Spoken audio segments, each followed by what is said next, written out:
Hello. Right, let's make sure now. Can you all hear me? Let's have a look. Hello, hello, hello. Hey, awesome. Cheers, Andrew. That was a mini adventure, wasn't it? I had to go classic with the old. I use these for calls and things, but huge apologies.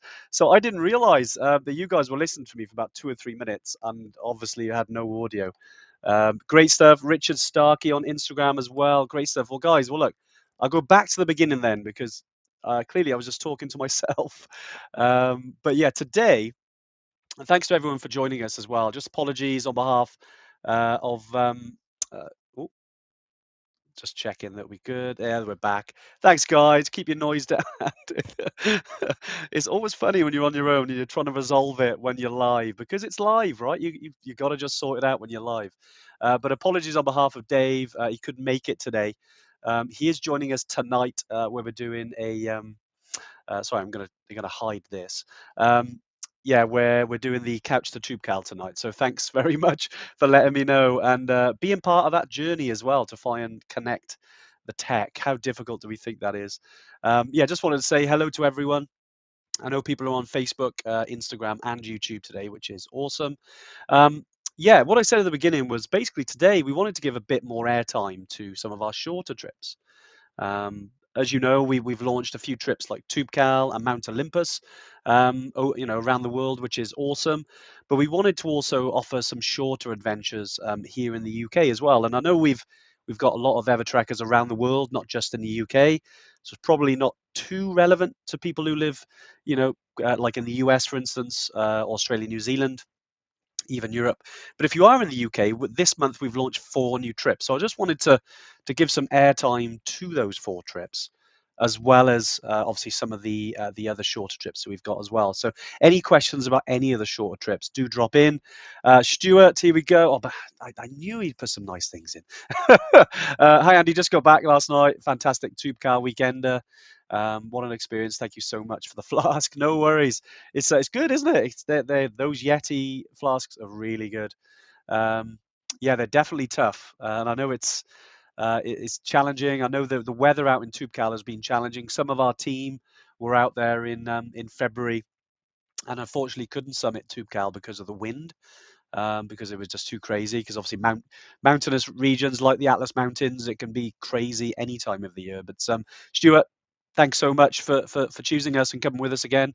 And great to hear you summited. Yeah, love the pictures, by the way. I know some of the team forwarded them to us, but yeah, look forward to seeing more. We'll talk more about TubeCal as well. Obviously, I know we've got the other shorter trips now. Well, what I was going to drop in is I'm going to share my screen, which I haven't done on a Tuesday tuning before. Marky V, how you doing? No, there's no Dave today, unfortunately. He's out. So yeah, he's busy today. But um, I still wanted to kind of turn up and discuss the trips because I know some of you might have some questions about our new trips and also give our shorter trips a little bit of airtime as well. But anyway, I'm just going to bring this up just so I can talk about it. It's always easier to have something there, isn't it? There we go. So these are essentially some of the trips that we've launched in March. So you'll see we've got the Ben Nevis Summit Trek, over 3 nights, a couple of days hiking there, and obviously summiting Ben Nevis. We've had, especially in the UK, we get a lot of Evertrekkers, a lot of people we talk to that they obviously this is a big part of preparing for bigger trips. But the fact is, it's an awesome trip in its own right.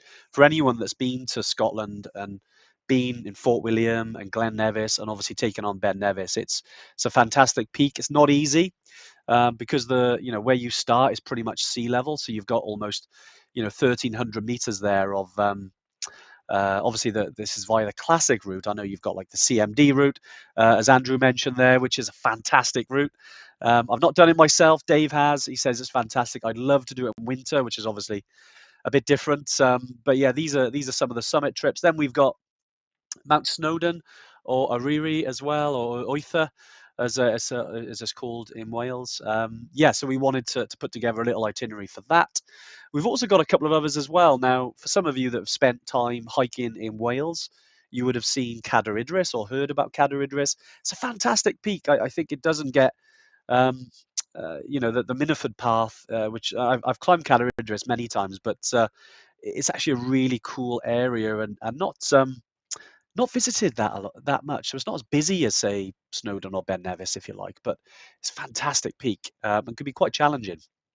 And we've also got the Karoo Trek. Now, for any film lovers out there, anyone that have seen Train Spotting, I don't know if you remember there was like a railway station, and some of the guys there went to walk a peak, and basically Karoo is that station, so Karoo Station, but behind there, about a mile from there, there's a really good basically it's like a hostel slash bothy where you can stay next to the lock, and it's a fantastic place. I visited it I think about 2 or 3 years ago, and it's amazing 'cause there's no roads, so you can only get there by train.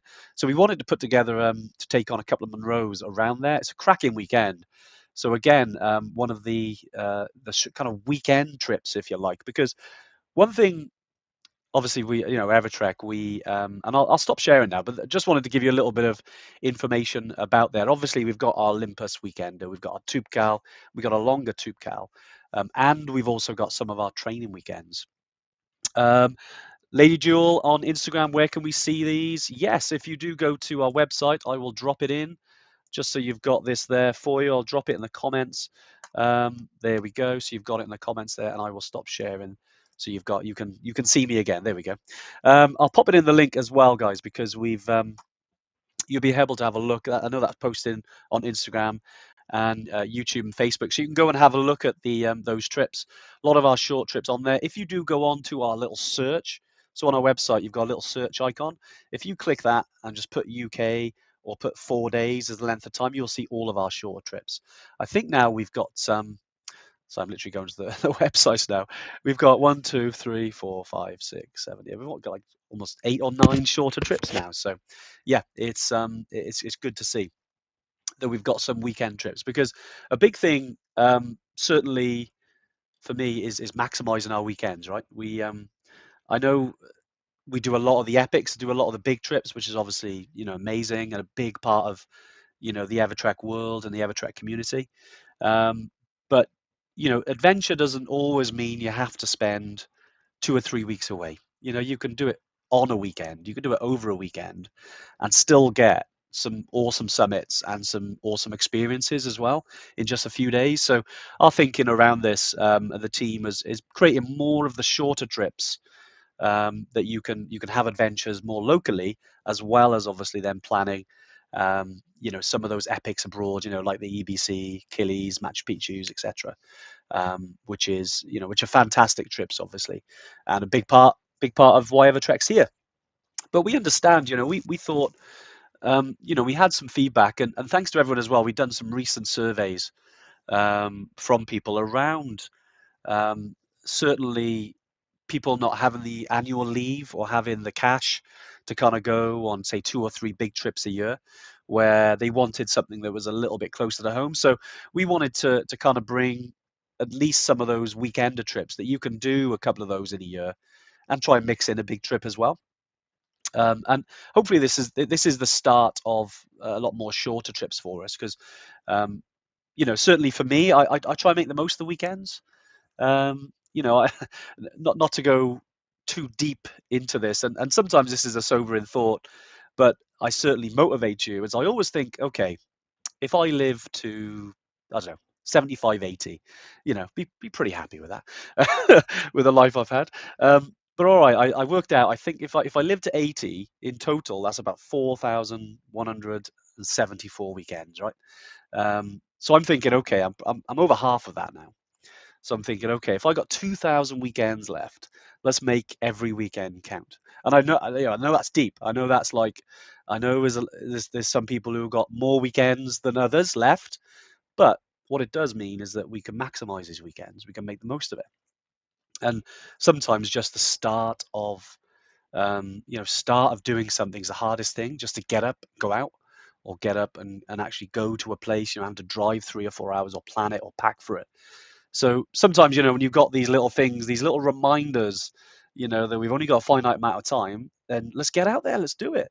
Um, so for us, yeah, there's a lot of these weekends that we want to create. So these are the UK ones. We're going to do more around Europe. We're just building those out.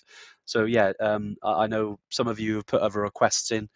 Honestly, we do get them all, and obviously with the team we've got, we want to make sure that um, one, we're doing it the right way. And yeah, as Diane said, hey Diane, nice to see you on here. Hope all is well, mates. Yeah, that we do mix it up, especially because we're working with guides that we run some of our training weekends as well. If you've been on any of our training weekends, especially in Wales, you would have met one of our mountain guides, Smurf. So Smurf and his team will be running the ones in Wales, and then we have a new team that we're working with now in Scotland, who will be running our Scotland trip. So obviously, we've made sure that we're including things as well like navigation. I think especially when it comes to your training, some people kind of struggle with this builds in time, and we're all on different parts of the journey. But sometimes going out into the mountains, if you're not part of a walking group and you're on your own, can be quite scary. So I think sometimes when you get more confidence from knowing where you are, and look, I know, we can all use, apps to navigate, etc. I still believe that, I still use maps. This is one from Oither, Snowdon, that I use when I'm up north.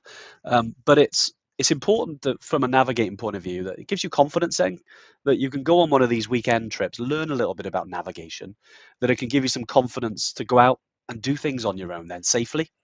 Because number one, we want to be safe in these mountains. We want to make sure that we're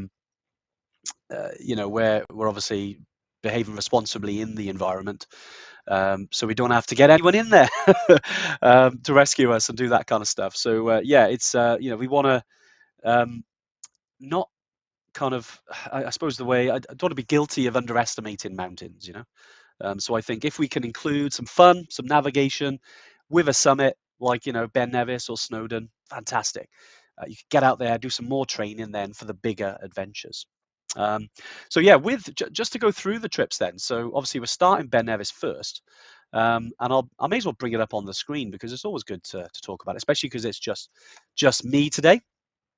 So I want to give a little bit of airtime to each one of these trips. And look, any questions as well, do drop in the comments. Obviously, I'm here on my own today. I can talk about these trips a little bit, but it'd be good to have some questions just off the back of it. Any of our short trips as well would be awesome. But I'll just bring in, there we go. So we've got the Ben Nevis trip. Let's drop the little chat here.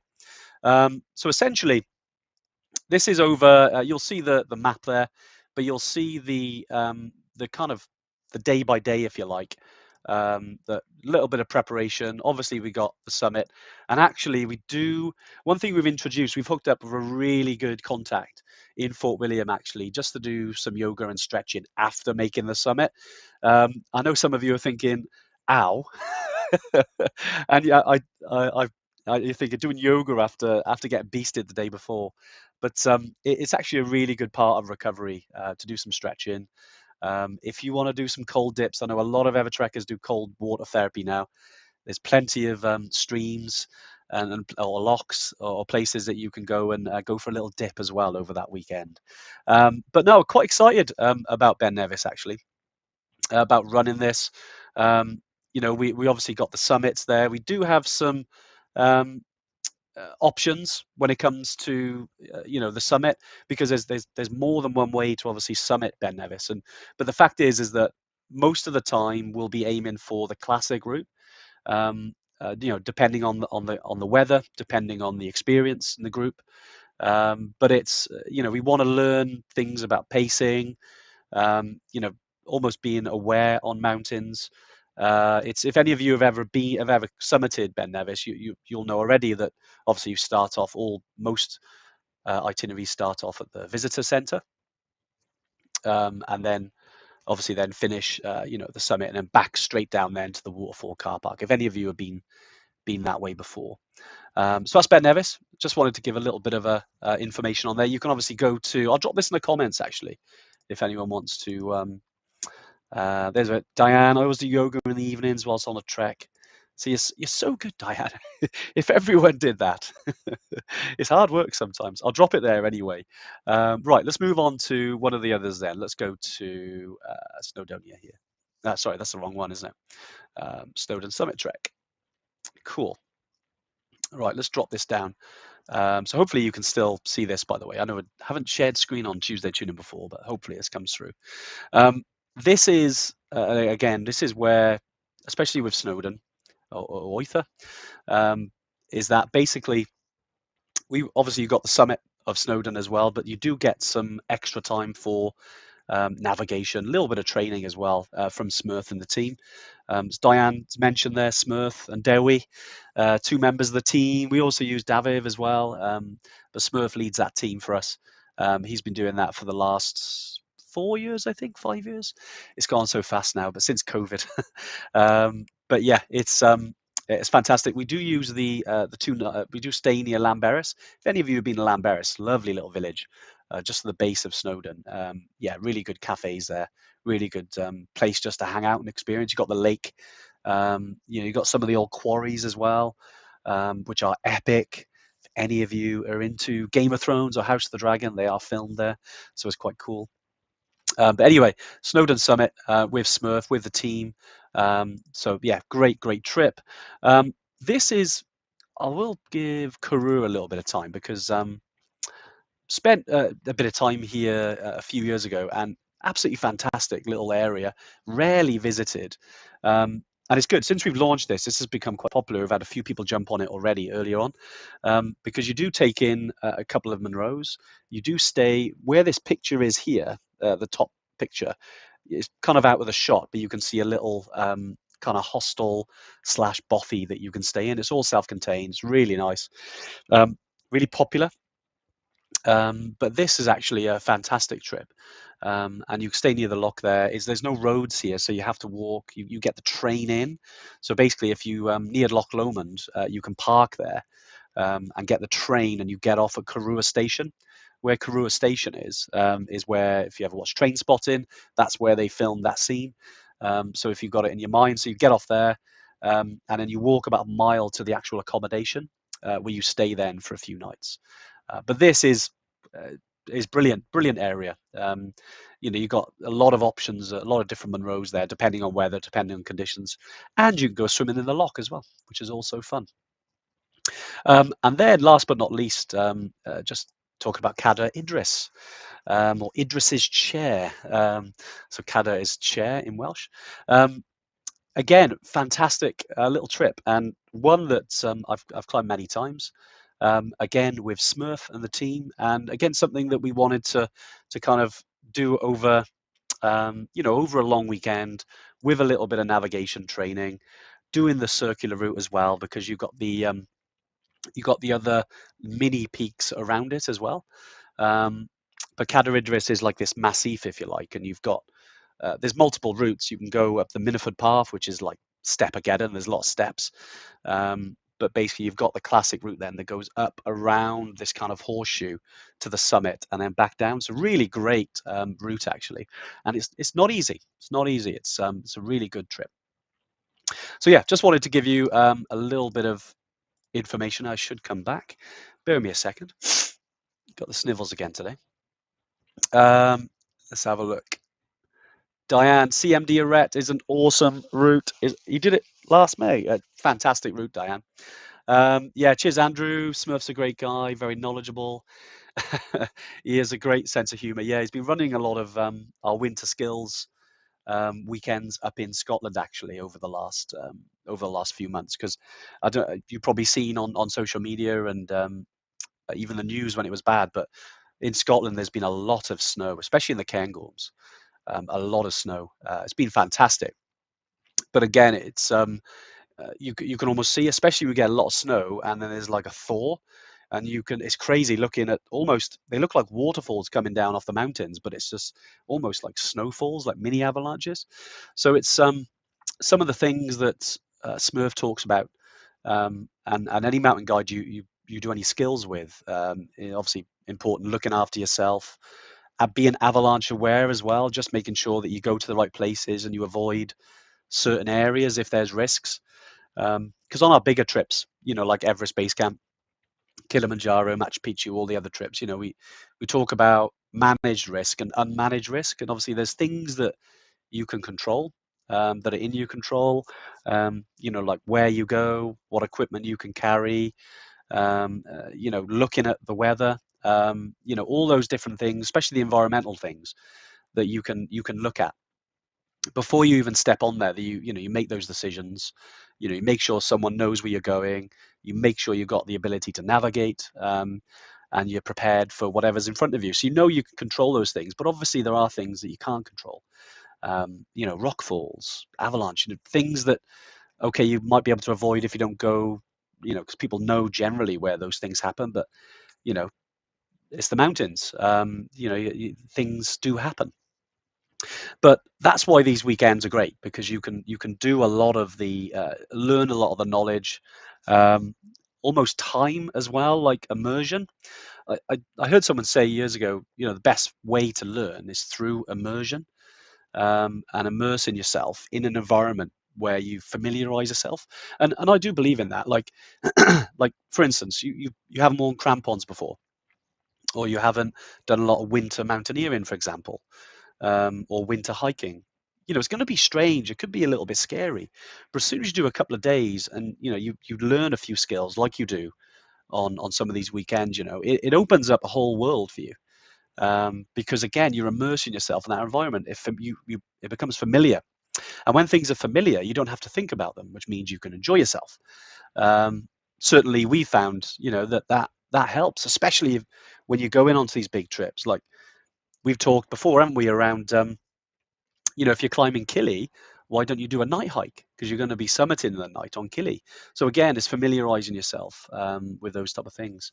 Have you been skiing the Cairngorms, Andy? No, I haven't actually. I've been on the slopes, but I've not skied them. Yeah, unfortunately, I'd love to. Although the times I've been up there, and I've spent several weekends up in the Cairngorms, it's not been that great. Like, it's quite icy. I saw a lot of people fall. But yeah, I'd love to. Definitely. I don't own my own skis. I do need to get my own skis. So when I go on ski holidays, I always hire them.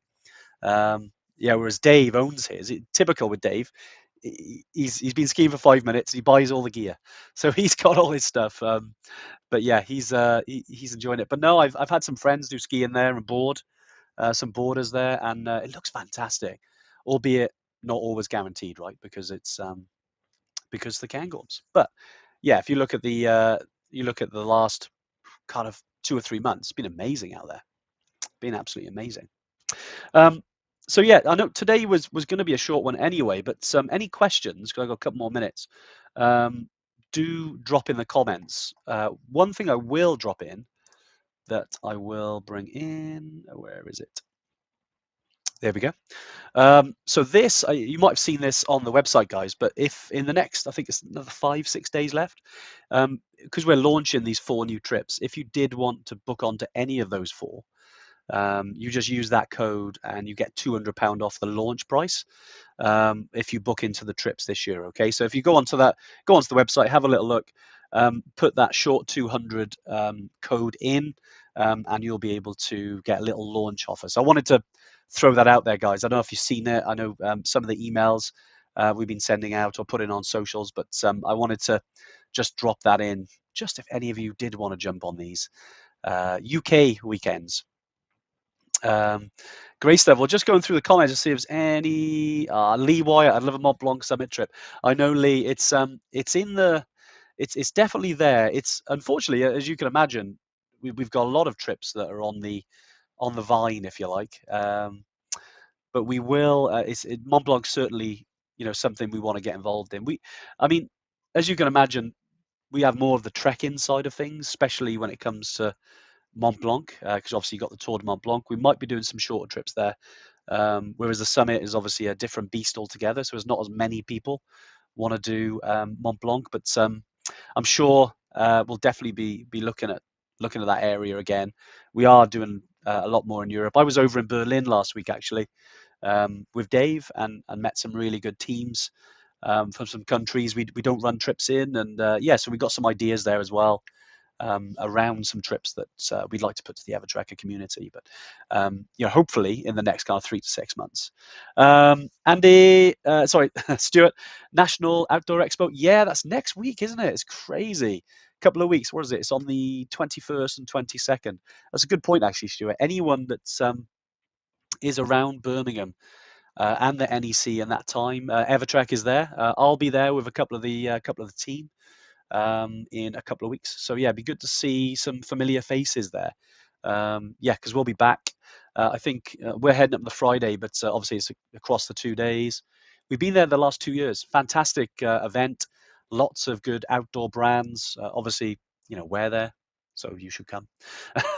But yeah, it's a really really good event, and they've mixed it up this year because they did. If anyone's into mountain biking as well, um, they've done they've mixed the kind of national, I think it's the mountain biking festival as well, or expo. So they've added that in as well. So it's kind of bigger. So I think you get that within the same ticket. We'll post on socials as well because I know we've got some where you can buy tickets. It'd be good to see you there if everyone is coming. Tubcal 8-day. Oh, is it this weekend, Diane? Wow, mate. Oh, have an amazing time. I know Stuart slit Tubcal on the weekender and had an awesome one. I hope you have a good time. And let us know how it goes. Yeah, look forward to hearing about it. I know you've been out there before. So yeah, nice to see you back out there. But right, guys, yeah. No, thanks for joining us today. I know it was a little bit shorter because we're talking about shorter trips. But no, because it's just me. But yeah, definitely check those out on the website. Have a little look. Thanks for joining us on Instagram as well. Have we got looking forward to seeing you guys at the Outdoor Expo. No worries, yeah, we'll be there. I love it. Female solo adventurer. See that's a good title. UK weekend sounds perfect. Yeah, we'll obviously chat about them. We got a new brochure as well, which is coming out, which has a lot of our new trips in there. It's just getting finalised, but it'll be ready and available at the expo. So you can see our shiny new brochure, which should be nice. But great, guys, great to see you, and I will be back next week. Hopefully, I'll try and get Dave on here. We'll see if he's around, but if not, I'll be back anyway. But thanks so much for joining us, guys, and take care. Diane, have an amazing trip this weekend, mate, and take care of yourself. All the best, guys.